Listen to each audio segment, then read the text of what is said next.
আসসালামু আলাইকুম দর্শক, স্বাগত জানাচ্ছি gsnewsbd.com এর বিচিত্র বিশ্বে। সাথে আছে আফসানা মিম। নেট দুনিয়ায় ভাইরাল হওয়া নীল চোখের সেই বিখ্যাত চাওয়ালা পড়েছেন বিপদে।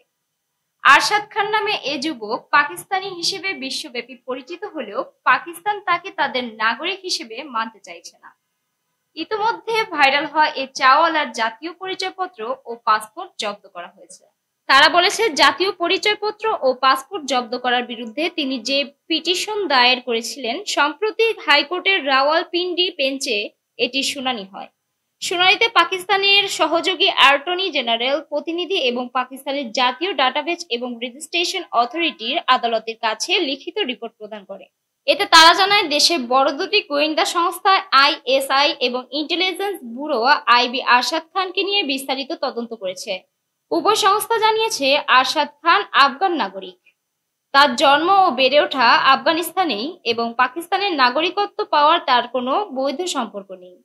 আরশাদ খানের আইনজীবী এই দুটি সংস্থা তদন্ত প্রতিবেদনে পেতে আদালতের কাছে অনুরোধ জানান।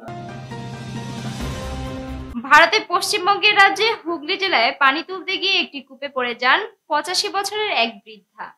দীর্ঘ সময় ধরে পানিতে ভাসতে থাকেন তিনি।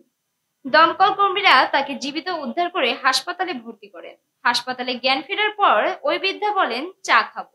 ঘটনাটি ঘটে হুগলি পান্ডুয়া উপজেলা বৈচিগ্রাম দক্ষিণ পাড়ায়। জানা যায়, স্থানীয় বাসিন্দা শোভারানী বন্দ্যোপাধ্যায় স্বামীর মৃত্যুর পর একা থাকতেন। তার একমাত্র ছেলে থাকেন কলকাতায়। প্রতিবেশী বর্ণালী বন্দ্যোপাধ্যায় প্রতিদিন তার খোঁজ খবর নেন ও খাবার দিয়ে যান। এক সকালে বর্ণালী শোভারানীর বাসায় গিয়ে তাকে না পেয়ে খুঁজতে থাকেন। এক পর্যায়ে বাড়ির পেছনে থাকা একটি পুরনো কূপে তাকিয়ে দেখেন পানিতে পড়ে আছেন শোভারানী। সঙ্গে সঙ্গে স্থানীয়দের ডাকেন এবং খবর দেওয়া হয় পুলিশ ও দমকল বিভাগে। খবর পেয়ে পান্ডুয়া থানা ও বৈচি পুলিশ ফাঁড়ি থেকে পুলিশ এবং দমকল কর্মীরা ঘটনাস্থলে পৌঁছান। কূপে মই নামিয়ে দমকল কর্মীরা তাকে উপরে তোলেন। তাৎক্ষণিকভাবে চুঁচুড়া ইমামবাড়া হাসপাতালে নিয়ে যাওয়া হয় তাকে। তীব্র প্রতিবাদর হলেও আসলে সে তো একজন মানুষ। তিনি আপেক্ষিকতার জনক এবং সেই পদার্থবিদ যিনি মাধ্যাকর্ষণ ও আলোর ব্যাখ্যা করেছিলেন। কিন্তু এই বিশাল ব্যক্তিত্ব অ্যালবার্ট আইনস্টাইনও কখনো কখনো তার নিজস্ব তত্ত্ব নিয়ে আত্মবিশ্বাসের অভাব বোধ করতেন।